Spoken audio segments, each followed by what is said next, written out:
Human beings are these highly social animals who are often dependent on our own survival on complying with the rules or norms of the community around us. And so when an authority figure tells us this is what the norm is, this is what the rule is, people are going to do it.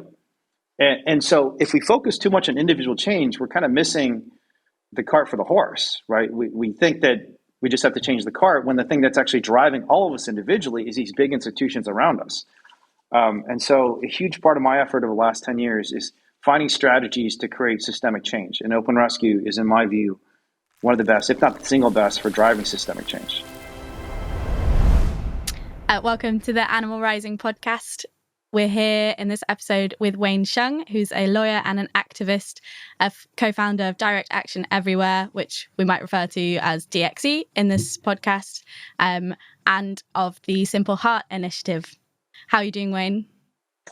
Life is always interesting, but I'm excited to join you for this conversation because you're doing incredible work. And honestly, I can't wait to hear more about what's going on in the UK. Yeah, it's exciting stuff here and with you, I think. For our listeners who follow Direct Action Everywhere and Animal Rising, you'll know there's a lot of similarity in the tactics and in our values and in the different things we're doing. So hopefully this will be a good opportunity to talk about it and see the similarities and the differences. I thought we could get going with if you could tell the story of the open rescue that you're on trial for this September. Yeah, so starting in January of 2015, we launched what we called the Open Rescue Network. And it was a network of activists trying to give kind of mutual support to one another, train each other, and defend each other legally in our efforts to give aid to sick, dying, distressed animals and factory farms, laboratories, fur farms. We rescued animals from all sorts of animal abusing facilities. And a couple things that make this distinct from what had been done before, which is tremendous. I mean, I've written before, and I still think this is the case, that open rescue is the most powerful tactic. And it's really not even just a tactic, it's a strategy for animal rights. But what made this different was sort of twofold. One is our explicit intention was not just to rescue an animal and get a bunch of media attention and expose the cruelty at a particular facility, but to train and develop more people. We're trying to scale up and use every rescue as a tool for inspiring and encouraging and supporting other people to do the same.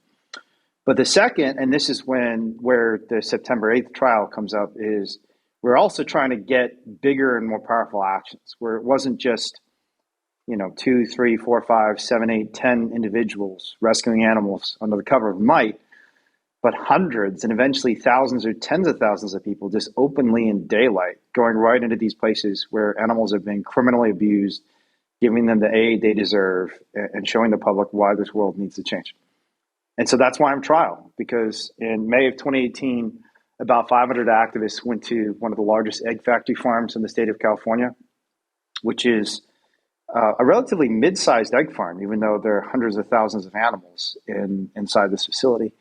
It's a facility that we had investigated previously and found animals with tumors on their heads, animals with their internal organs being ripped inside out by aggression inside the facility, and maybe most importantly, animals in cages, which as of January 2015, cages should have been banned in the state of California. And we went to this factory farm undercover initially and found tens of thousands of animals in cages. We reported it to the authorities repeatedly and said this is a violation of law, a law that was supported by an overwhelming majority of California voters when it was initially passed in 2008. They did nothing. So we decided we had to do something ourselves. And that's what happened in May 2018, and that's what led to the criminal trial that's going to unfold in a little less than a month. Yeah, well, first of all, thank you so much for doing that. I think it's a really, really powerful thing. You said that open rescue is one of the best tools that we can be using in this. Why is that? What is it that makes open rescue so powerful? Yeah, I mean, there are a lot of factors. One is you have an identifiable victim. There's evidence that if you show people cruelty en masse, thousands or even dozens, or sometimes even two individuals suffering, compassion fatigue quickly sets in.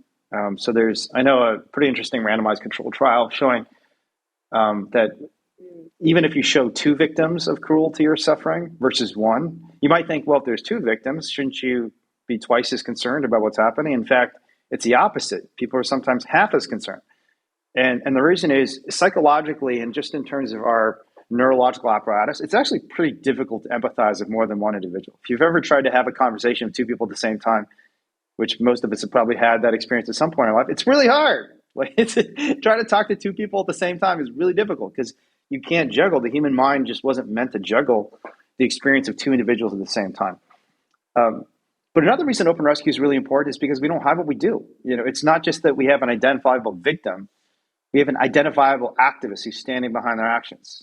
And to the extent we're trying to normalize our actions and normalize animal rescue and animal rights, we cannot hide under cover of darkness. We have to do it in daylight. And that was the genius of Patty Mark, 30, 40 years ago when she first did this. She said, why should I hide what I'm doing when I know what I'm doing is right and legal and what they're doing is wrong and criminal?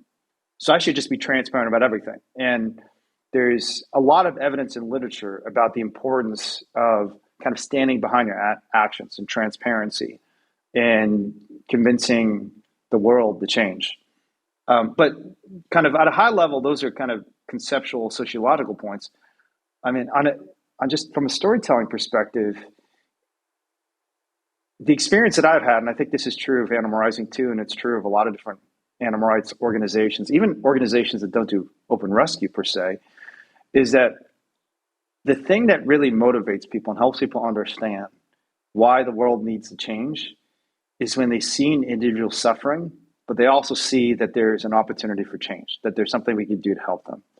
Because watching an animal languishing in a cage, get beaten to death, boiled alive, I mean, all the awful things you and I know about is all fine and good. But people's typical reaction when you show them that stuff is they just turn their eyes away. They're so like, I don't want to see that, And because they think, well, it's a necessary evil. It's awful, but I don't want to look at it, and it's just kind of part of the way the world is. And what are we going to do about this? Got to eat, right? Got to have medicine. Got to have things to wear. And the beauty of open rescue and the strategic importance of it is that we don't just show people the suffering. We show people the solution concretely with our own hands, our own bodies, our actions. And I think that's kind of what happened at this farm. When we went to that farm, we called the police ourselves, obviously, because we thought what the farm was doing was illegal. But the farm has much more influence than we do. It's a huge corporation that supplies to even huger corporations, including the largest corporations in the world, like Amazon and Costco. And so they call the police, and the police are obviously on their side because the police and the district attorney's office are all in bed with the industry. And the police are there to stop us, right? Because they're part of the local community. A lot of their salaries are effectively being paid by these huge industries that are both making massive campaign contributions and paying a lot of tax revenue to the local county. And they're called to stop us, right? But what do they do when they see us? And we've got like grandmothers and little kids with us. It's not just radical vegan activists, people with tattoos and balaclavas and hoodies. It's we got little kids like Vegan Evan. He was a 7-year-old kid.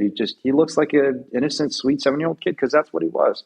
We've got grandmothers, who have never done anything illegal in their lives, walking with us onto this factory farm.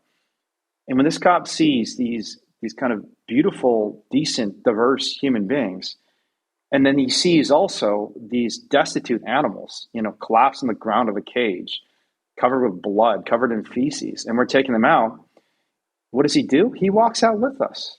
And he basically consents to us removing the animals because it's very hard for someone to see that and see people not just pointing out the cruelty, but saying, like, I'm going to give them help. And I have the power to do that. I can do that physically with my hands and decide to stop that.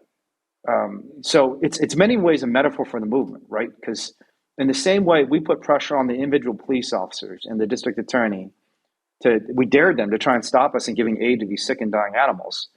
That's a challenge for our entire society. When we see these animals dying, we see people trying to aid them in their suffering. Are we going to stop them? We're going to be on their side. And the hope is, and it's not just a hope, because at this point we've won 2 straight verdicts. It's not just a hope, it's a strategy that when people actually see people giving aid to the animals, they'll be on the side of the rescuers and not those who torment animals. So anyways, it was a long explanation for a very short idea. No, that was brilliant. I think that really speaks to the power of the individual and having that individual victim and having being able to recognize the person who has done the liberation, and then even the individual police officers who respond to that, and the individuals who might be on the jury when it gets to that point. It's all really important to be able to see the humanity in the human individuals and the soul in the non-human individuals as well, to be able to empathize with that. It kind of comes into all aspects, I think. Yeah.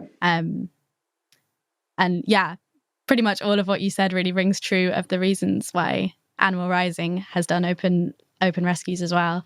You spoke a bit there about kind of the corporations that are involved in this, and about, I think you said that what we're trying to do is change the world here. Why is it that we then would focus on that kind of higher level change rather than on the individual change, on outreach and that sort of thing? Yeah, I just blogged about this, and this has gotten me in a lot of trouble over the years. But about 16 years ago, I wrote an article, and I'm going to warn everyone ahead of time. The article's title is not representative of the actual content, so don't get mad at me. But I wrote an article. I never even published it. It was called Boycott Veganism. Again, don't get mad at me. I promise you I'm vegan. I've been vegan for 24 years now. So it wasn't actually about boycotting veganism. It was kind of a clickbait title to get people to click on the title. I click on the article. But the real thesis was not that we shouldn't be vegan. I think we should be vegan. I've been vegan for 24 years. I love when people go vegan. I'm always encouraging everyone around me to be vegan.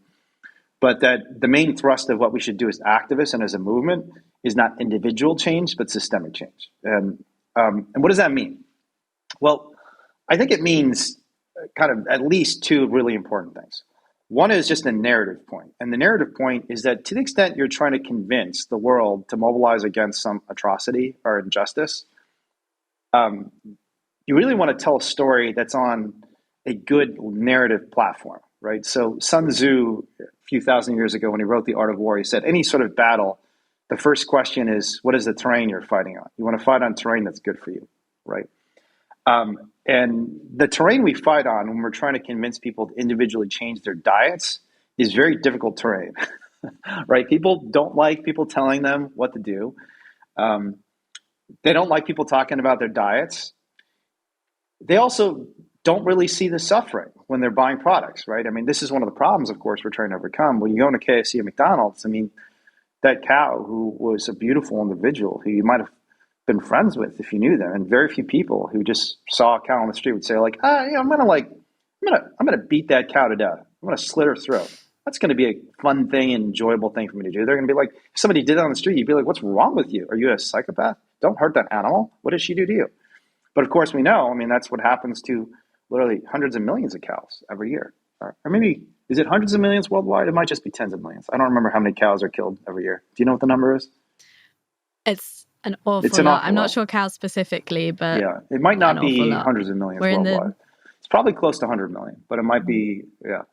But narratively, if we focus on individual change, we're on that terrain that's very difficult to fight. Well, if we focus on systemic change, instead of saying you're a bad person for buying product A versus product B, you say the corporation and this system is a bad system. The government, this CEO who's making billions of dollars off of torturing animals, this is a bad institution, a bad system that is tricking you into buying product A rather than product B.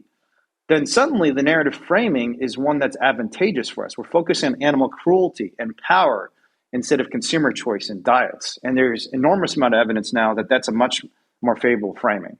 The most recent study that I saw that came out of the MIT Media Lab was even just marketing a product as vegan, unfortunately, reduces people's consumption of it dramatically because they feel this judgment. They think, well, you tell me what to eat? I don't like that.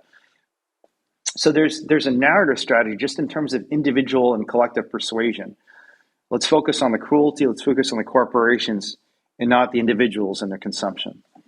But there's also kind of a sociological component to this strategy, which is to say, if you look at the literature on what causes big societal shifts, while we often think, because we're individual human beings and we really only understand the world from the individual human perspective, that what matters is individual choices and beliefs. But in fact, from a sociological perspective, the reality is what we individually believe and choose matters much less than institutions and norms. There's a psychologist at Princeton named Betsy Paluk who's done some of the best work on this. But just one trivial example of this is if you're trying to reduce bullying in a school, right, you might think like we just have to convince the bullies. Let's go to the individual bullies and just convince them one by one. Hey, don't mistreat the other students. That's mean. Don't insult them. Don't push them around. That's wrong. It doesn't work at all because the bullies never see themselves as bullies and they don't care. Like they don't care what your beliefs are.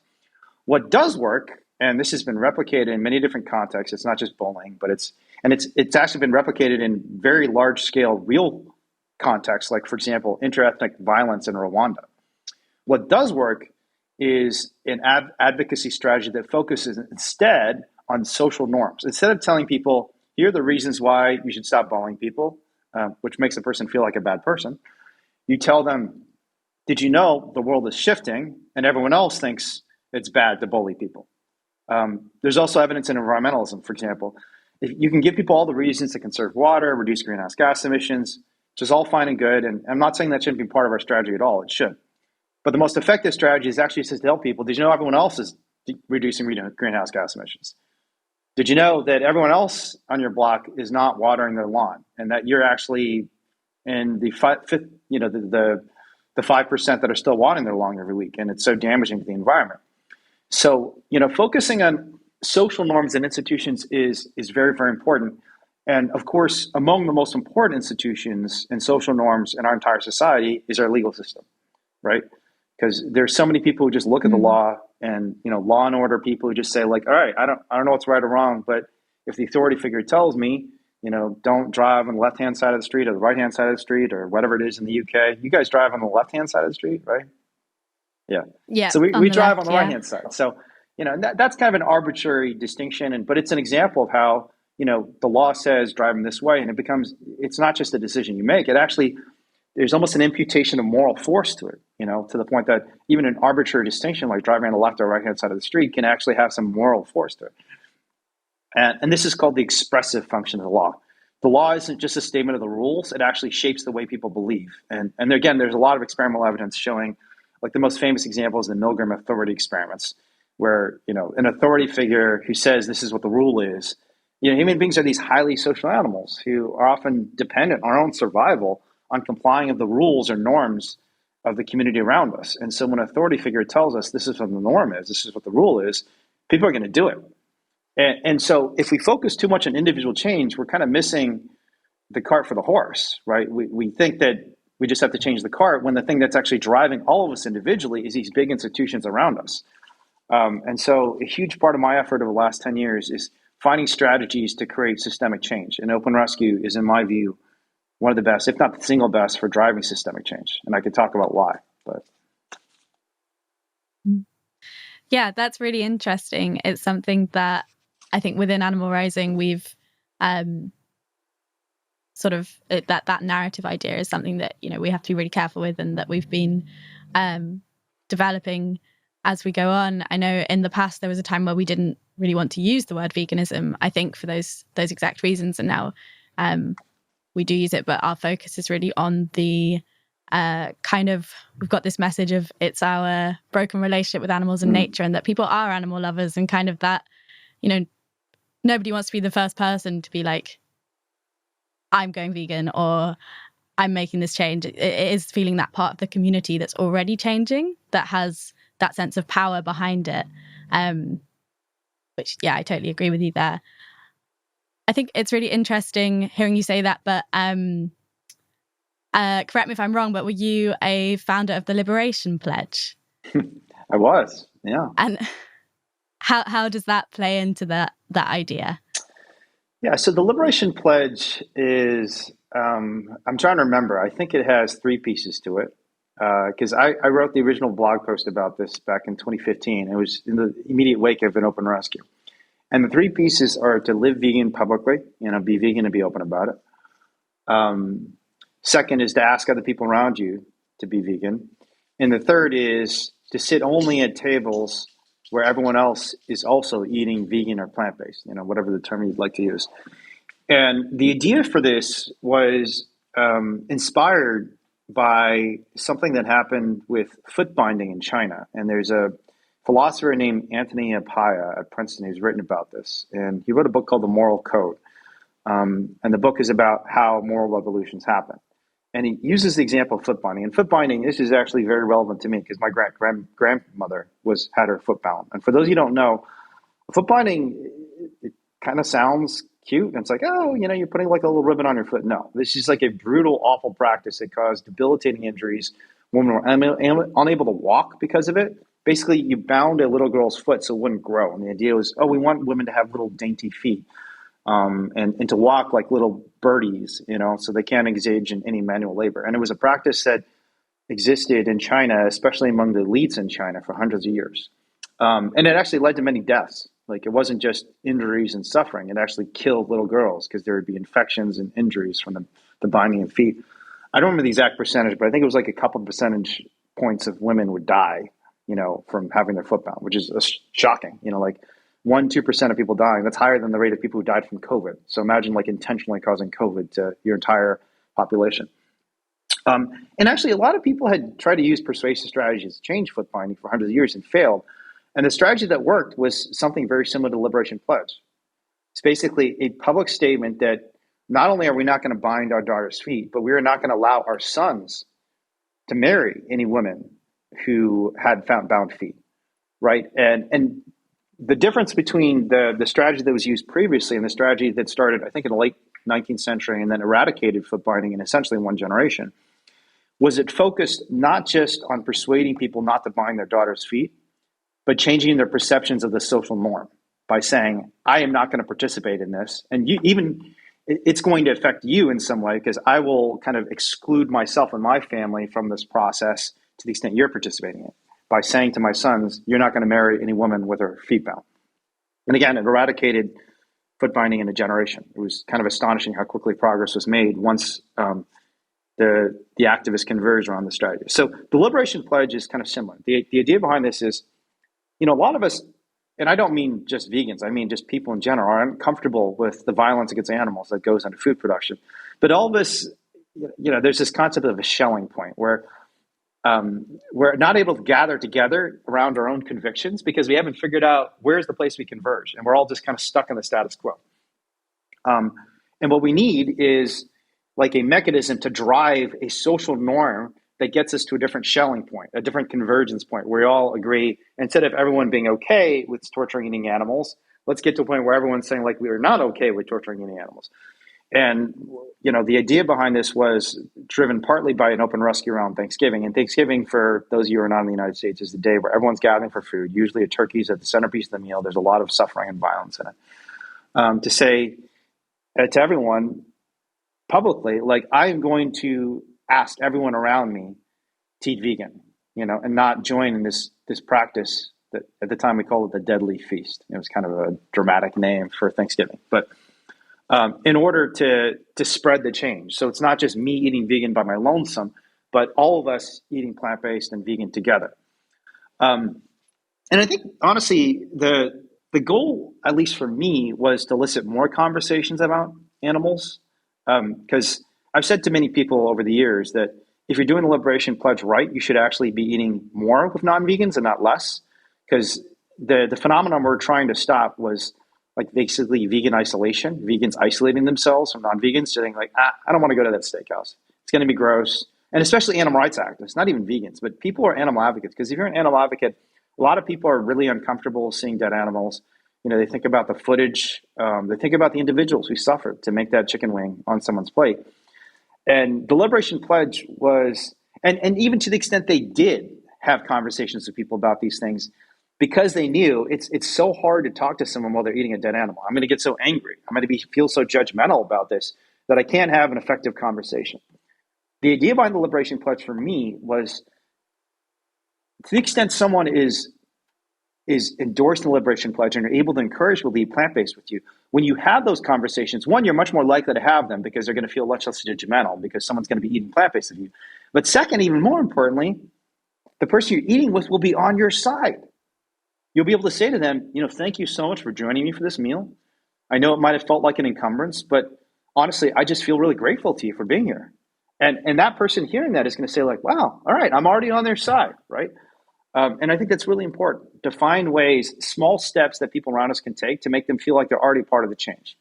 I'm not saying that individual consumer habits are the only way to do it, but they're an obvious way to do it in a way that people have opportunities to engage with their communities on 3 times a day, if not more. So that's the idea behind the Liberation Pledge. But it's honestly sort of fell apart and failed. So not many people are doing it in the United States anymore. Do you do it?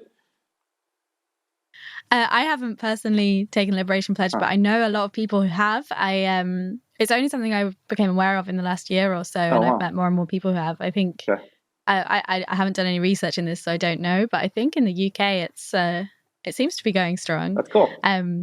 How have you found in your personal life that has it had that impact that you envisioned? Yeah, it has. Like I have convinced kind of a large number of my family members to either become completely vegan or at least move in that direction.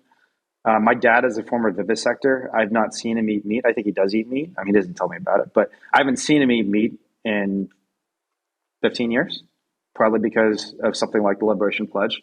And this is someone who killed animals of his own hands in labs and has become a big animal rights supporter and eats a lot less meat as a result.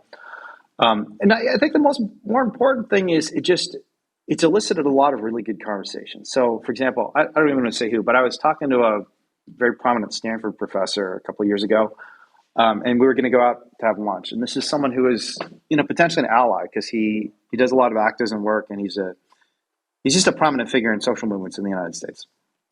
And he said, let's have lunch together. And we could have gone to have lunch over a meat-based meal, and I think the conversation would have been very different. It would have been, to the extent we talked about eating animals at all, I would have had to tread very cautiously to not offend him. He probably would have been unhappy and disgusted if I shared with him. I mean, even if he agreed with me, it would have been kind of an unhappy conversation because I would have had to tell him, oh, those cage-free eggs, those birds are cannibalizing each other, unfortunately. Mortality rates over 20%. And they cannibalize each other because each of them gets less than 1 square foot of space each. Just like dark, nasty stuff. Instead, we went to like a Mexican restaurant, and I asked them ahead of time. I said, I've taken a Liberation Pledge. I've made this commitment to my community that I'll eat only on tables where everything's plant-based.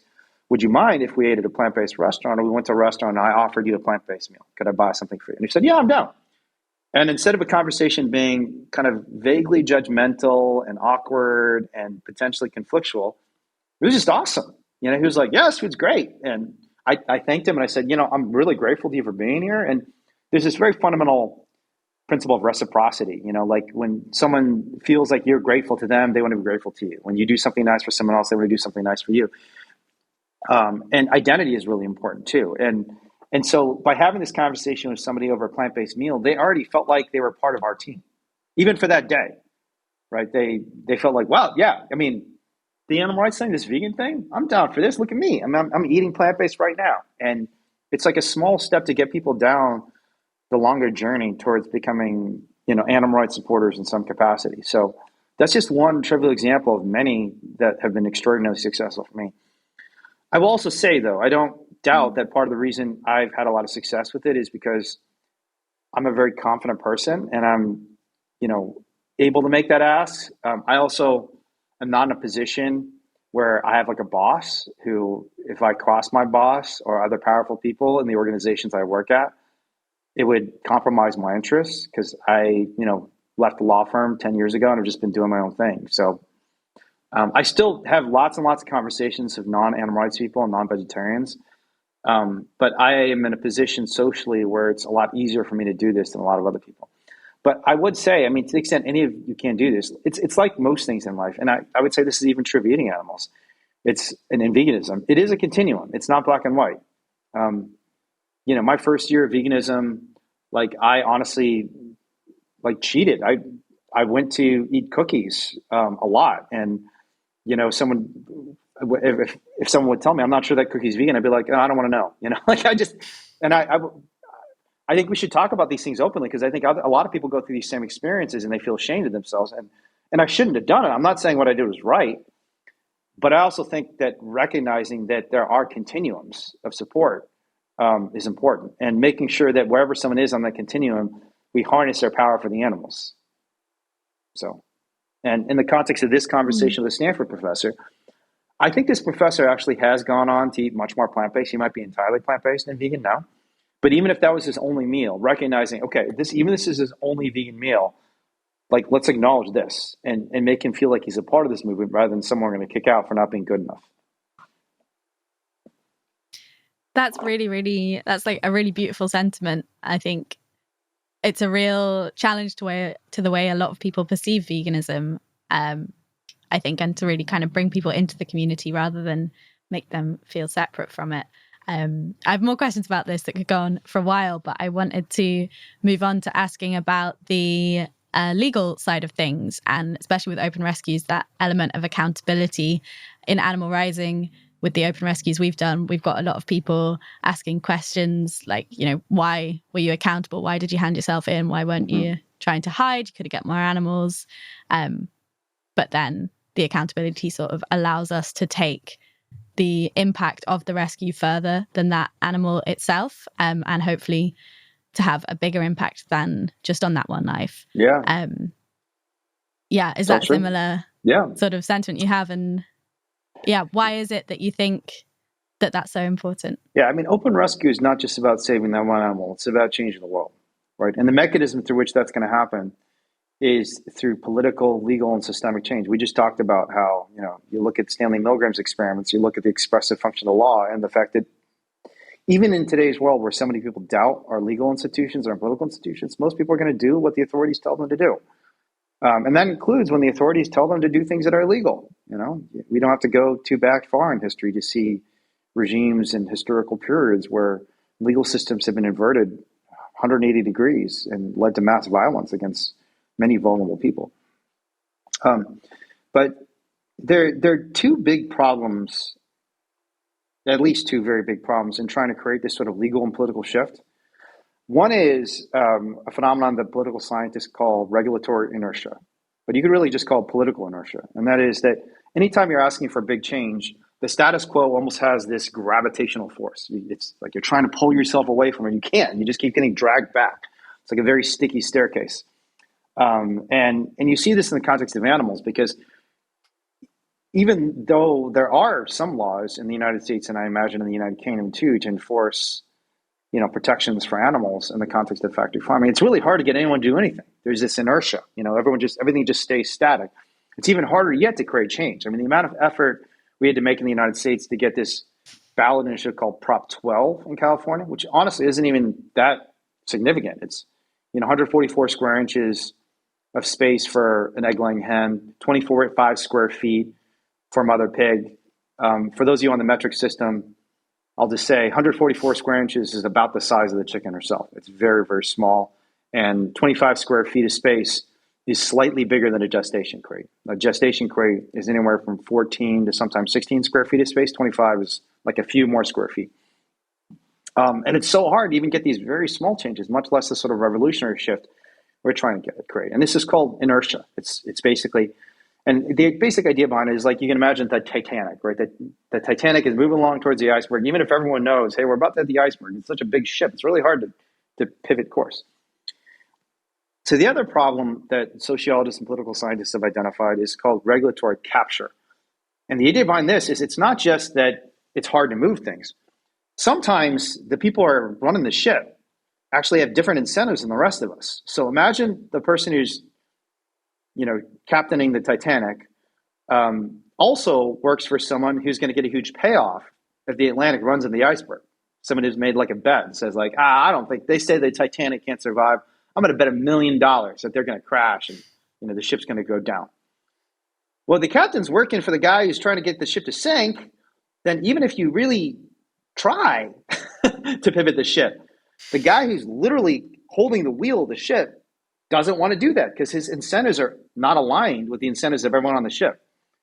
This is regulatory capture, and In the United States, I don't know what things are like in the UK. I imagine they're a little better because the United States political system is much more corrupt, in my view, than most of Europe. But in 2022 alone, the ag industry spent $168 million on lobbying, and at least that much money on direct campaign contributions. And the direct campaign contributions are very hard to track because in the US system, there's a lot of what's called dark money, money that's not even tracked at all. Because in the United States, corporations are people, and they're allowed to spend as much money as they want on campaign advocacy. So they can make indirect contributions to elected political officials in ways that are completely untraceable. And so if you got an elected political official going as high up as President Biden, I mean, President Biden is captured by the industry. And, unfortunately, this is an area where the Republicans and Democrats are equivalent in many ways. They're both captured. When you have literally hundreds of millions of dollars going into these campaign accounts, hundreds of millions of dollars of lobbying money, and hundreds of millions, and if not billions of dollars going to elected officials after they leave office. So Tom Vilsack, the Secretary of Agriculture in the United States, he has gone back and forth between working in the industry and making millions of dollars as an executive in agribusiness to running the entire ship for the federal government. Again, this is a Democrat, not a Republican. He literally makes millions of dollars. And as far as we can tell, he does nothing. When he leaves government and he works for the industry, his job is basically a sinecure. It's like just a token post where he sits in an office, they take photos with him, and he makes like a cool $2 million a year doing nothing. So this is an example of regulatory capture, where the people are making the decisions have been captured by the industry. And these are two fundamental problems. So you might be wondering, what does this have to do with Open Rescue? These seem like big problems. What does Open Rescue do about this? Well, Open Rescue solves this problem because regulatory inertia is one of the reasons whenever you make a complaint, the legal system just doesn't address it. I'm sure you guys have filed complaints. We've filed complaints. Even Prop 12 and Prop 2, these big ballot initiatives that everyone's been raving about in California that have given chickens 144 square inches and mother pigs 25 square feet of space. Actually, let me ask you this. This law has been in effect. It was voted for by 8 million California voters in 2008. It was the most popular ballot initiative in California history. Went into effect in January 2015. How many successful enforcement actions do you think there have been of Prop 2 and Prop 12? I imagine very few from the way you phrased that. Just guess. What do you think? What do you think the number is? Gonna say 10. Zero. Wow, I thought that'd at least be some. Zero. There has not been a single successful enforcement action. There are 14 million egg-laying hens. Every single one of them was raised in conditions that were a violation of law before this law went into effect.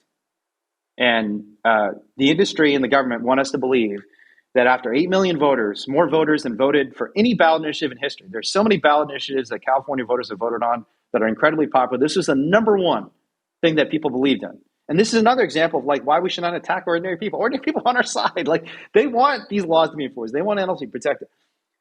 14 million chickens. And the government wants us to believe that not a single one has been raised in a cage. What is the likelihood of that? That's like saying, you know what? I don't think there's any crime in New York City. There are fewer people in New York City than there are hens in the state of California. And you saying there hasn't been a single violation of law for all the 12 million people in New York City? That's what the industry wants us to believe about egg-laying hens in the state of California. And this is an example of regulatory inertia and capture, because the inertia is we go to the industry and we go to the government over and over again. They're just like, we don't know how to do this. This is complicated. It's easier to do nothing. And capture is the very people who are supposed to be enforcing the law are getting donations. So we can't even get into court. We can't even get anyone to pay attention to the issue. So how does Open Rescue solve this? When we go in and we document these things ourselves and take the animal out of the cage ourselves, we solve the problem of regulatory inertia because we force the government to take a position. They can no longer say sorry, we're on the Titanic, but there's nothing to be done, right? We're just going to have to go in the iceberg because it's too big and it's too slow and there's nothing to be done. Well, you have to do something because we just showed you the hens are in cages and we're taking them out ourselves. So you can no longer ignore the problem. You can prosecute us, but attention will be paid. The legal system will address the question of whether animals are living beings that deserve protections, including the right not to be forced to live in a cage, or things for corporation abuse. But it also solves the problem of regulatory capture because, interestingly, in the United States, and I think in some court cases in the UK, the relevant decision maker in our court case is not going to be Tom Vilsack or Joe Biden or Donald Trump. It's going to be a randomly drawn assortment of ordinary citizens, the very citizens who voted for Prop 2 and Prop 12 by overwhelming majorities, right? And honestly, when we started doing this, I believed in this theory 10 years ago. 15 years ago. When I first heard about Patty Mark's work, I thought, this is genius. Someone should do this and someone should push this in the legal system. But I was not confident enough to think we could win everywhere. I thought, like, we can win in places like California and more progressive places where there's more of a mixed jury pool. But I thought in rural and conservative areas like Utah, we're certain to lose. But our first victory was in a county that has 5,000 people, 1/3 of whom work for factory farms. And even in that jurisdiction, even in that place, when we told the actual story of what's happening in these factory farms, a jury of our peers, or not even our peers, but the peers of the people in Beaver County, Utah, a county where 90% of people voted for Donald Trump, I think it's 1 in 3 people work for Smithfield, they acquitted us. They said, yeah, you did the right thing. That's incredible. Keep doing that. Like, we don't like what the company's doing, but what you're doing, helping those animals, yeah, keep doing that. And the reason is because it's not some powerful CEO. It's just like an ordinary person who's using his conscience and looking at a sick baby pig who's collapsed on the floor of a factory farm, starving to death, and just using his basic common sense intuition and saying, yeah, that's messed up. Like, and you took them to the vet? Yeah, that seems like the right thing to do. I mean, it's literally the story of Finding Nemo. It's a story of Babe. It's a story of Charlotte's Web, like all these little kids' stories. And we just have to have the confidence to believe that our moral intuitions are actually right. And other people will see the same. They will see an animal who's suffering and say, yeah, we should be rescuing them. Why should we torture animals? Let's rescue them instead.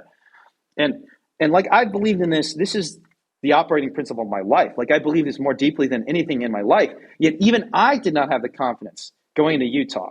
Like, I told everyone, we're going to lose. Get ready for me to go to jail for a long time. And I thought we could do something good with that too. I thought, like, let's create a martyr effect and, keep writing me letters and I'll write you letters, but I'll be in jail for a while.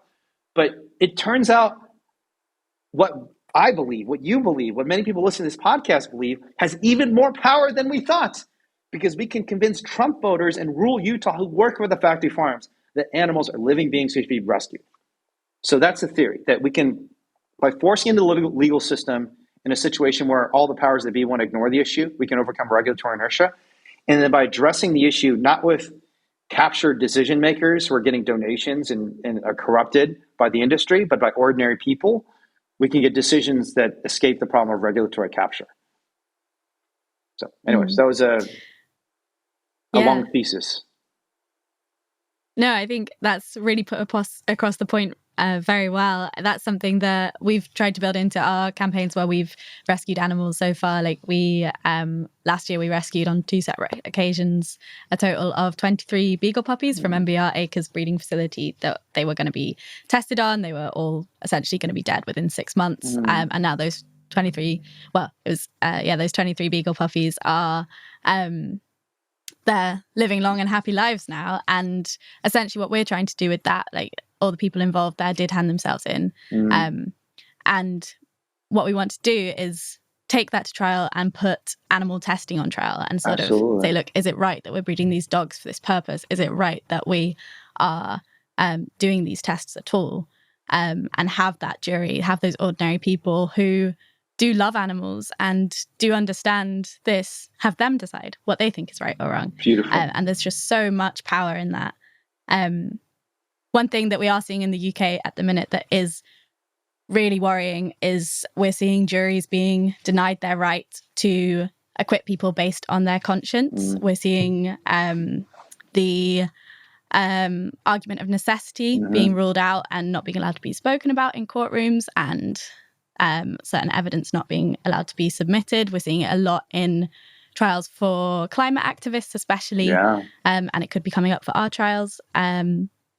And essentially, they're trying to take away that power, that they know that ordinary people who make up these juries do have this understanding of right and wrong, and we're also ordinary people. We're just acting on that understanding.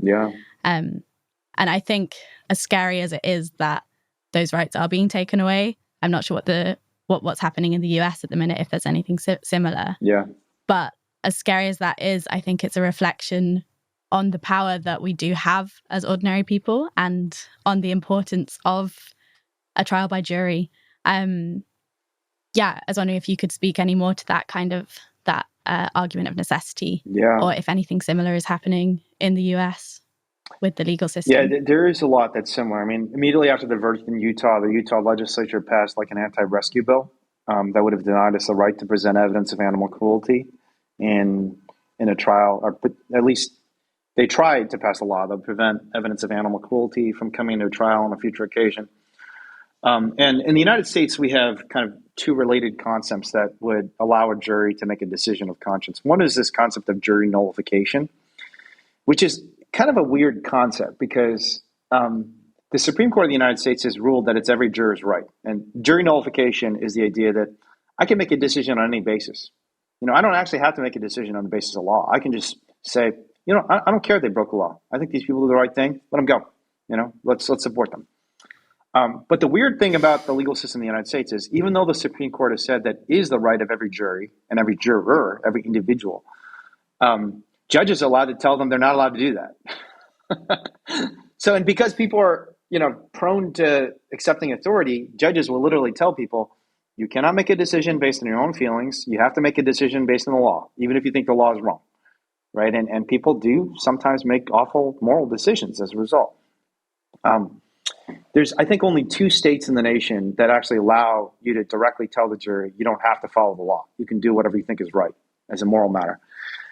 But the second concept is a concept you mentioned, which is called necessity, and that's based on English common law principle. And necessity is essentially a formalization of jury nullification. It's jury nullification that's recognized by law because it's basically a situation where you're not denying that you did the deed, right? You quote unquote did the act, but my act was necessary. So even if it was otherwise unlawful because there was some emergency, some serious bodily harm, some serious evil that you were trying to avert, another term for it legally is the choice of evils defense. Namely, there's 2 evils. Like one evil might be I'm trespassing on someone's property. The other evil is an animal starving to death on the floor of a factory farm. And as between those 2 evils, most, I think, common sense people would say, oh, yeah, I don't care if you trespass on someone's property. Help the animal who's starving to death. And so you're choosing the lesser evil. And there have been efforts to decrease the usage of necessity defense and other defenses in both animal rights and climate cases. There also have been some very successful efforts to expand them, however. So we've had right to rescue resolutions passed in the state of California by, I think, 3 different jurisdictions. There's a right to rescue bill that passed in the entire state of California that only applied to animals in vehicles. It was like the dog in a hot car situation. But I think there is going to be a back and forth. And if you look at the anti-slavery movement, actually you had a very similar dynamic where there was a rescue movement called the Underground Railroad. And there was a fight legally in the United States between personal liberty laws. So there were these laws that basically enhance people's rights to aid fugitive slaves. And there were these other laws called Fugitive Slave Acts that were passed by states and the federal government eventually that were intended to restrict and penalize people for giving aid to fugitive slaves. And one of the great ironies, however, and this is why even when you're being repressed, you should not necessarily lose confidence in your movement because sometimes it's the repression itself that triggers change. The act that triggered the Civil War and led to the emancipation of slaves, or chattel slaves, I should say. There's still slavery in the United States, just not chattel slavery the way it existed in the 1850s. But the thing that really drove the Civil War in 1860 was the Fugitive Slave Act of 1850, right? A law that was intended to repress and stop people from aiding fugitive slaves was a thing that created so much backlash that it triggered a civil war. So, I think it sounds scary what the UK government is doing and what these judges are doing in these court cases. It sounds totally unacceptable and unjust, but that can actually enhance your narrative if we play our cards right. So just use that to point out the efforts the industry, even the government is making to prevent people from making common sense arguments that most mothers and fathers tell their children when they're 3 and 4 years old, right? Last thing I want to say about this is I do think skilled lawyering is really, really important. And even if you get denied the necessity defense or jury nullification, a skilled lawyer will allow you to introduce evidence and create a legal hook that will allow a jury to make a decision of conscience, even if certain avenues have been denied. I'll give you just a concrete example. In Utah, because it's a very conservative area and because the judge was not very sympathetic to the necessity defense, he actually denied us the necessity defense. He said, you can't even argue this. You're not allowed to present evidence. You can't say that it's necessary to aid these animals because of the condition they're in. So how do we respond? Well, we responded by presenting evidence of the piglet's value, right? Which was an element. That was like indisputably something that had to be addressed in court. Did you steal something of value? How much value did you steal? And because the condition that these poor piglets was in related to their value, right? The fact that the piglet was not able to walk, that she was starving to death, that she was 2 pounds and just 1/6 the size of the other piglets in that farrowing crate, all that evidence came in, and the jury still got to see like the desperate condition the animal's in, and still kind of heard the argument for necessity, even though it wasn't framed in those terms. And it turns out when we talked to them afterwards, they basically reverse engineered the necessity defense, even though we weren't allowed to argue it, because we just gave them the elements of the story and they figured it out themselves. And a skillful lawyer can do that. Even if you're denied the right to formally raise a moral argument in court, they can use the elements of the offense, the legal arguments that you are allowed to make, and construct an argument that's almost as powerful without using, the terms that have been forbidden. Yeah, that's a really good way to put it, and a really hopeful way to put it as well. It can feel quite, it doesn't feel great thinking that you're not going to be able to raise the arguments you wanted to raise or put forward your points. But yeah, you're absolutely right. You can. And it also, I think it offers up a whole new, what we've seen in the UK with this happening in trials across different movements. Actually, we've seen a, ask you, Rosa, is MBR is the same as hunting and life sciences, right? Yeah. Yeah. So yeah, absolutely. Just one thing concretely, and I could even put you in touch with some of the defendants from the Shack case. So hunting and life sciences, 6 activists in the United States went to trial about 15 years ago, got long prison sentences for their work against hunting and life sciences, the same place that this open rescue just happened. And one of the big reasons was they weren't allowed to present any evidence of what happened to the animals. Like the jury just didn't hear anything about the animals and animal cruelty. And so my hope for your case, now 15 years after those people went to prison, is that we've developed strategies so that even if we are denied the necessity defense, you're able to present the story of the animals in court, because I think that's so important. So I can even put you in touch with Lauren, one of my dear friends. I was actually doing legal support for Lauren back in those days. Because back in those days, I didn't even think I thought I'm a lawyer. I'm a law professor. I'm like a professional. I'm not the person who gets in trouble. Like I'm going to represent people, but I'm not going to do any of that shit myself. And then I realized, you know what? It's precisely because you're a lawyer, you should do these things. But anyways, Lauren actually went to prison for 6 years for her work against hunting and life sciences.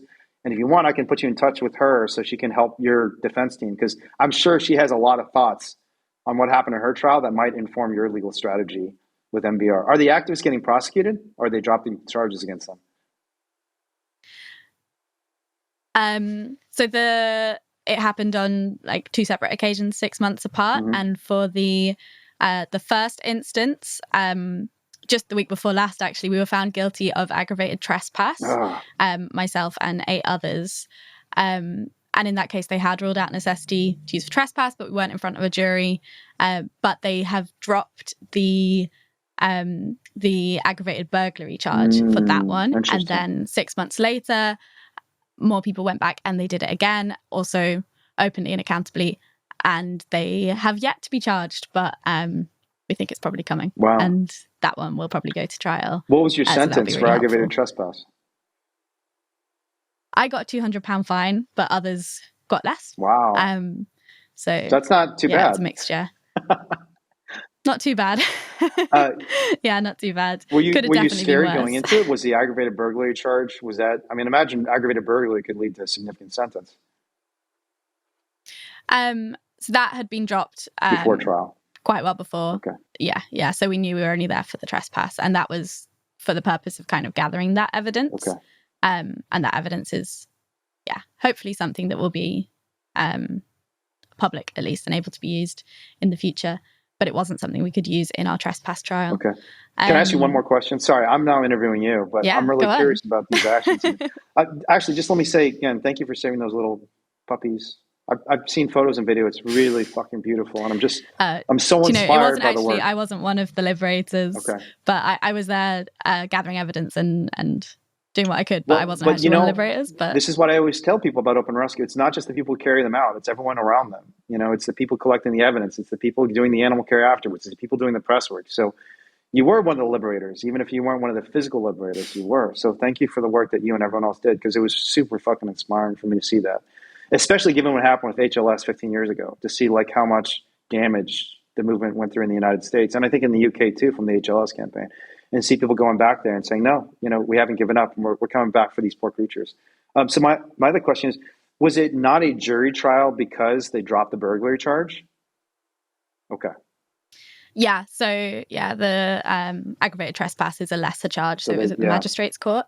And with those as well, there's like a cap on the sentence they can give if you're found guilty. Yeah. So it's like a fine up to a certain point, or a really small custodial sentence. Yeah.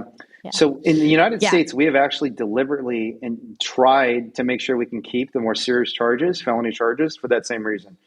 Because sometimes you don't get a jury trial and you get fewer kind of procedural rights on the less serious charges, and they can just kind of haggle you with these like small charges and harass you to the point that you just can't do the work because you're too busy with all these dumb charges.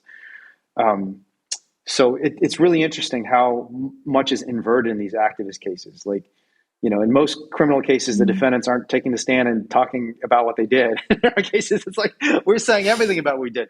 In most criminal cases, you're not trying to get the more serious charges. But in our criminal cases, sometimes we do have to seek the more serious criminal charges so we can make sure we get a jury, So it's interesting. Yeah, it challenges that kind of idea of what we should be doing on all fronts. Like, there's the assumption if you're breaking the law, it's a bad thing, but we're going out and we're breaking the law and we're, putting our hands up and saying it was me. And then we're trying to get like the higher charges as well. Yeah. It's quite contradictory to what you're expected to do. Yeah, but Rosa, that's how we challenge the system. As a lawyer, I'm going to have to correct you again. You're not breaking the law. You're making the law, right? The companies are breaking the law. Absolutely. You're making the law, normalizing the actions that should be legal and will be legal once the courts actually get the right answer. I'm very confident eventually, especially Beagles. Like because this is one of the things that I take it you're not a lawyer. I actually don't know, but I take it you're not a lawyer. Okay. So one of the things that non-lawyers don't understand about the law is not just what's written on a piece of paper, and it's not just what like old white men in robes talk about, right? This is a philosophy of law called legal realism. But they're very famous Supreme Court judges, like Oliver Wendell Holmes, one of the most famous Supreme Court justices in American history, is the one who was like the progenitor. He was the person who first wrote about what the law actually is. And what Oliver Wendell Holmes said, this is a rough approximation made because it sounds catchier than whatever he wrote, because he was not the catchiest writer, or he was an okay writer. But he said, the law is not what's on the books. The law is what happens on the streets. What he meant by that is all of us have a role in determining what the law is, right? The activists who protest police brutality and say it's no longer okay for you to shoot black people in this country. They have a role in shaping the law. And the laws that exist in this country existed to stop police brutality in 2000 as much as 2020. But it wasn't until 2020 when activists started protesting and saying, no, you're not going to get away with killing another black person, that those laws actually became real, right? In the same way, there are plenty of laws in the United States, and I imagine the UK too, against animal cruelty.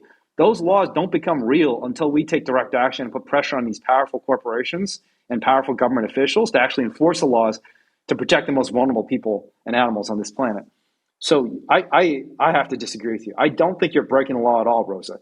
You are making the law. You're making sure the most powerful institutions on this planet are accountable to the law. And the law that matters most is the law that's in our hearts. Yeah, I do agree. And I definitely prefer your take on that. We're making the law, not breaking the law. I think that speaks a little bit. I think you mentioned it earlier as well, of the idea of the right to rescue. Mm-hmm. Could you expand a little bit on that for our listeners who haven't heard of it? Yeah. So the right to rescue is a concept, but it's now actually a written document because it's been passed by resolution in 3 different jurisdictions: San Francisco, Berkeley, and Sebastopol. Cities, not states yet, but eventually we'll get to the state and eventually the national level. And the idea is quite simple, that animals are not things to throw away or abuse. They're living beings to protect. And therefore, every animal has a right to be rescued when they face violence and suffering, and every individual citizen has the right to rescue them. In the same way that If you see a dog in a hot car, even if the car is locked and it's not your car and not quote unquote your dog, in many states across the nation, you can just break the window, take the dog out, and you're both civilly and criminally immune to any sort of prosecution because there's an understanding that dog is different than a thing. That dog has feelings and a family and does not deserve to die, to roast to death inside of a hot car. And so it's just a principle writ large. But it has implications far beyond just rescue scenarios because under either the common law, which is the law of both the UK and the United States, or constitutional law, which in the UK there is no constitution, or no written constitution at least. In the United States, we do have a written constitution. One of the most fundamental concepts is this concept of personhood, and a lot of non-animal rights activists think it sounds crazy when we start talking about animals as persons. And we're not saying that animals are human beings. Obviously, they're not. They're different species. But the concept of personhood is very different from the concept of Homo sapiens. The concept of personhood, all it means is that you have standing under the law, that you are visible to the legal system. You are an individual who can bear some sort of harm that the legal system recognizes. And Steve Wise at the Non-Human Rights Project has made this argument better than anybody. But he's argued that corporations are persons. In fact, the Supreme Court of the United States has recognized that a corporation is a person. That's why they ruled in Citizens United that corporations can donate unlimited amounts of money to campaign efforts because they're persons and they have free speech rights, just like all of us. Rivers can be persons. Community centers can be persons. Religions can be persons. Basically, any entity that is a bearer of a right is a person under the common law or constitutional law of the United States. And the very important development, if we're able to pass a right to rescue, which might seem like a fairly limited recognition of animals' rights, so the right to be rescued from torment and abuse, is the moment we start recognizing animals as something beyond mere property to living beings that have rights that are legally cognizable against their property owner, right? So even if the property owner is hurting you, someone else can intervene. Just like, for example, the dog in the hot car. Even if someone intentionally left their dog in a hot car and doesn't want you to break the car open to take that dog, you can do it. You can do it. You have a right to rescue them. And that shows the animal has a legal interest, a political interest, independent of the quote unquote owner or guardian's legal interest that can actually defeat the owner's interest. And that's a huge development of the law, right? To recognize these animals, not just as things that are controlled by their owners, but as living beings who have rights. So the goal is not just to enshrine a right to rescue, which in and of itself would be revolutionary, because once we have a right to rescue, that means everywhere across the country where animals are suffering and the government is not addressing that situation, all of us can just go into these abusive places and take the animals out. But even beyond that, because it enshrines the personhood of animals under the common and constitutional law of the United States and hopefully the UK and the rest of the world too, the implications for our legal and political system are immense. They even include things like, and again, this might sound crazy, but voting rights. Technically, every person in the United States cannot be denied equal protection under the law. And every person in the United States who's born here has a right to vote and the right to be a citizen. I'm not saying that animals should have the right to vote, but I can imagine, and Will Kimlicka has actually done some of the best work on this. Will Kimlicka is a philosopher, I think at the University of Toronto, maybe it's McGill. He wrote this book called Zoopolis. It's about the idea of trans-species citizenship. What does it mean for us to give rights to beings that don't have the intellectual capacity to vote? Maybe we need to have what's called a guardian ad litem vote on their behalf, right? What does it mean for an infant who has no capacity to even walk to have a right to property? Like say an orphan's parents die and the parents leave them a house. Like that infant can't do anything with the house. And just like the animal can't do anything else, but we have mechanisms within our legal system to make sure that infant is still protected and say, okay, let's make sure there's a trust imposed and there's a trustee who's responsible for caring for that infant's property. So when the infant does reach an age, or even if the infant never reaches an age where they can use the property in the way that an adult human being can use it, that property is still being used on the infant's behalf. And we can do the same for animals, create trusts and trustees for the animals. But all of that happens only when we first overcome that initial barrier, which is the distinction between persons and property. We have to get to the point where the legal system actually recognizes an animal can be the beneficiary of a trust, can be a citizen, can be an individual who needs a guardian ad litem. All these things only happen when we break that initial barrier. And the right to rescue is, in my view, the best terrain upon which we can burst through that obstacle, which is, it's And it's an obstacle not because it's legally right or even really because it's been addressed. Because if you look at the common law of the state of California, for example, courts are basically silent on the question of whether animals are persons or not. So it's not even so much that there are laws against us on animal personhood. It's just no one's been talking about it at all. And open rescue is, in my view, the best terrain for us to talk about why animals are not just things, they're living beings. They're living beings who deserve the rights of personhood. Yeah, I think if a corporation can be considered a person, that makes less sense to me than an animal being given the right of personhood. Yeah. While we're talking about the different legal things, I wanted to talk a bit about your case. I believe it was in 2021 for the rescue of the baby goat Rain, where you were convicted of grand larceny, but you've written before that in the court of public opinion you won. Would you be able to expand on that and what that means? Yeah. So I'm a convicted felon now, and it's a cautionary tale in many ways, although many ways not cautionary, because even though I was convicted of that felony, by the end of the trial, which we lost partly because we were not able to present pretty much any evidence of animal cruelty. Like, we didn't even get the value argument. The judge ruled the value of the goats our goat in that case was irrelevant. So we couldn't present evidence regarding veterinary care or the condition the goat was in. But even with all those constraints, by the end of the trial, partly because the judge was hearing all of our arguments about why we needed to help the goat, the jury was not, because he would kick the jury out and explain to us why we could not talk to the jury about any of the veterinary care that we gave to this goat. But the judge and the prosecutor heard these arguments. And even though I was convicted, by the end of the trial, the judge went from nearly throwing me out of court and jailing me immediately in contempt of court to sentencing me to not even a day in jail for 2 felony convictions, which is, surprising to me. I was expecting to get jail time. Maybe even more surprising, the prosecutor who was responsible for convicting me gave me a hug after the trial and said, "I think you're doing the right thing." Right? So, but it's not just those 2 individuals. Those are fiercest adversaries, who basically, in many ways, I think at least understood where we're coming from. But even in the local newspaper, we got great national media attention. The Guardian, which is an international newspaper, which I know all of your audience members are familiar with, wrote a great piece about this. The Intercept, a national publication in the United States, wrote a piece about this. But even the Transylvania Times, the county I was in was a county called Transylvania County, appropriately named because there's a lot of bloodshed in that county. Even in the county that was an extremely conservative agricultural county, the Transylvania Times, they had glowing press coverage of us. A lot of this was because we handled things the right way. Like, we were open and honest about everything. We were very nonviolent. We didn't say, hateful things towards the local community. We talked about our belief that the community was going to be benefited by avoiding the torture and abuse and disease we were finding in these farms. But part of it was just because of the moral power of the act of rescue. It just is a very powerful narrative framework, as we talked about at the beginning. And so I think we did win. And so I've written this, and I think this is true. I don't think we win in Utah if we hadn't lost in North Carolina, because we learned so much.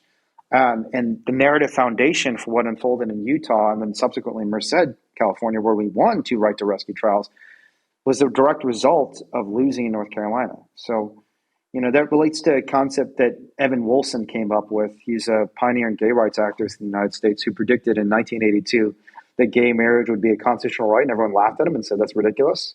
Do you realize that's a crime? You're saying it's a constitutional right. I'm saying you're going to go to prison for this." And he said, "No, it's going to happen." And one of the lessons Evan taught me, and I did a podcast with him, and I know him pretty well because I've hung out with him many times. Great guy, and really supportive of animals too. But one of the things he said is, you're going to lose. The key thing is you lose forward. So there's this concept called losing forward, which is essentially about 2 things. One is institutionally, operationally, taking your loss and building towards your next victory. So, for example, maybe even though you lost the court case, you learned a lot about mobilizing people in court support that you can deploy for the next trial, right? So make sure everything you built from the prior trial can be used for the second trial.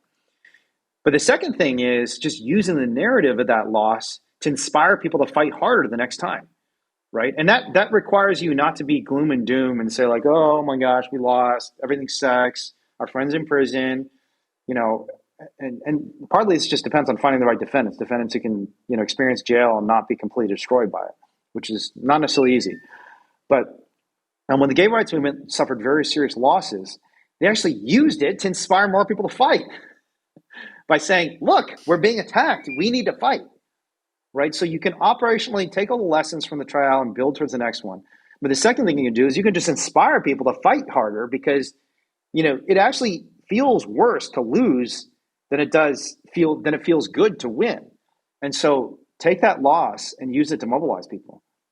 Yeah, absolutely. I think, success is not linear. It's not loads of victories all at once or constant failures. There's always success and things that can be better in everything, in all the actions that we do and in the court cases.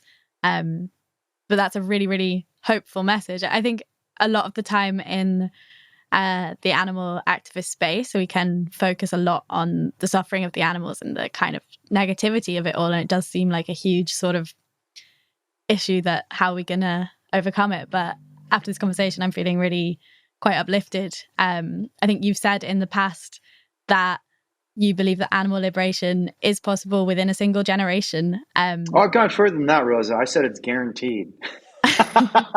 It's guaranteed. It's going Amazing. to happen. Yeah.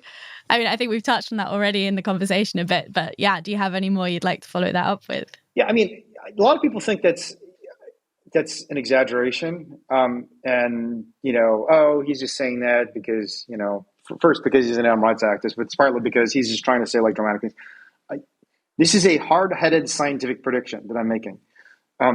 If you look at polling data in the United States, right, it is very much in our direction. And if you just take a linear graph, if you just say we're doing as well as we've done in the last 30 years for the next 30 years, we get to the point where well over a majority of Americans believe that animals should have the same rights as human beings. On other issues like factory farming and slaughterhouses, in the United States, there's been a survey replicated now quite a few times by the Sentience Institute that 1 in 2 Americans would like to see slaughterhouses and factory farms outright banned. You look at institutional shifts, the rise of plant-based meats and the decrease in power. I'm not saying agriculture isn't powerful, it is. But it's less powerful today than it was 10 years ago. And it was less powerful 10 years ago than it was in 2000. And so partly because it's just kind of a technological shift in American and global society. Agriculture is just a much smaller part of the economy. There's less money. Still have a huge amount of money and there's still a huge amount of subsidies, but they have less power. In contrast, the animal rights movement has more power. Even if you just look in monetary terms, the amount of money that's being devoted to farm animals especially is massively higher today than it was 20 years ago. Still very small compared to animal agriculture, but very high relative to other domains. But one of the interesting metrics that I look at to say that I'm pretty confident in animal liberation, I am exaggerating when I say it's guaranteed because the scientist in me, because I used to be a professional social scientist, which you can probably guess by all the citations I'm making, because sometimes I still pretend to be a social scientist, even though I was a failure as a social scientist, so I should never really go back to that because I sucked at it. But the social scientist in me is definitely saying there's nothing that's guaranteed, and that's true. Of course, nothing's guaranteed. You can say there's a probability that something happens. I would say it's 90+% sure to me that we have an end to institutionalized animal exploitation within my lifetime, so the next 40 years, 30 to 40 years. And one of the reasons for that is, and I'm not the only person who's made this prediction. There are a lot of smarter people than me who've made this prediction, including Anthony Appiah, the person who's written about moral revolutions at Princeton. He said, the abuse of animals is actually going to be one of the things that probably will change, and our ancestors, not in the not too distant future, will look at us and say, can you believe they slaughtered and tortured these sentient beings? One of the things that's really interesting is the intelligentsia, the elites in society. The elites in society, it turns out, are not very good at actually creating change. But if you look at, for example, professional moral philosophers or columnists at big newspapers, you have seen pretty dramatic shifts in what they write about, even in the last 5 years. The number of columns I've seen in The Guardian and The New York Times and The Wall Street Journal and The Washington Post saying things like, what we do to animals is unacceptable, and I don't see an argument for why we treat dogs different from pigs. That has increased dramatically. And again, while the intelligentsia and the elites are not much good for change directly, they are good predictors for how change is going to happen in the future. So in the 1960s, there were a lot of intellectuals writing about civil rights. The people actually created change where the people actually went to the front lines and actually did the direct action. It wasn't enough to just write about it. You had to actually do it. But But the writing about it did in some cases convince people to do it. And the writing about it was also a very important predictor about what was going to happen, the writing that was on the wall. And I just think that's where we are. I think that if you look at, there's a recent study of moral philosophers. They polled moral philosophers. And this is actually a very interesting example because the moral philosophers overwhelmingly agreed that killing and eating animals is wrong. But then when you ask them what they personally do, they all said, no, we still eat animals. We all think it's wrong. But this is our profession, and we've thought about this a lot. And it's clearly Peter Singer is right. It's, he called it a tyranny, and it is a tyranny. But we're not going to do anything ourselves. And that's kind of an example of how the intelligentsia is great about thinking about things, but they're not great about actually implementing them, even in their personal lives. So, take a lot of confidence and hope from the fact that all these really smart people are saying animal rights is the future. But then remember that even if you're not one of those, Princeton philosophers or intellectuals who's writing about animal rights as the future, you are the one who's going to make animal rights the future if you actually take action. And you don't need any fancy degrees or a tenured position at Princeton to do that. I think that's a brilliant sentiment, a really good point to end on. We don't have much time left, but if you have anything else that you want to add about your upcoming trial or any final messages, now's the time. Whatever happens in this trial, we win. The animals win.